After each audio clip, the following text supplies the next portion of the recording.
হঠাৎ একদিন শিবার বন্ধুরা সিদ্ধান্ত নিল তারা বন ভ্রমণে যাবে। ঠিক যেই ভাবনা সেই কাজ, তারা গ্রামের পথ দিয়ে হেঁটে হেঁটে বনের দিকে এগাতে লাগলো। এই লোনালিও শোন, আমি শুনেছি এই বনে ভয়ঙ্কর বাঘ আছে। হাই টিঙ্কা চিকা কি মজা কি মজা। ওই লিও, আজকে আমি সত্যিকারের বাঘ দেখতে চাই। আচ্ছা ঠিক আছে, আমরা দূর থেকে দেখব সবাই।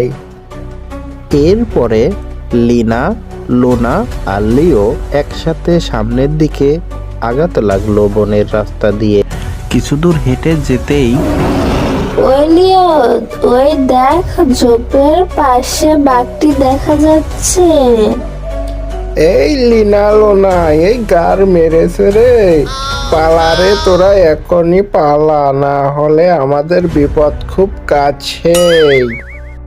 এরপরে লিনা, লোনা আর লিও একসাথে পালাতে লাগলো আর বলতে লাগলো, শিবা বাঁচাও বাঁচাও। এরপরে শিবা তাদের চিৎকার শুনে মোটর সাইকেলে তড়িঘড়ি করে সামনের দিকে এগাতে লাগলো। এরপরে লিও বাঘের সাথে সুরে সুরে কথা বলতে লাগলো যেন বাঘটি তাদের আক্রমণ না করে। খাইও না বাগরে, ও বাঘ ঘরে রইছে মাতা পিতা। শিবা শিবা।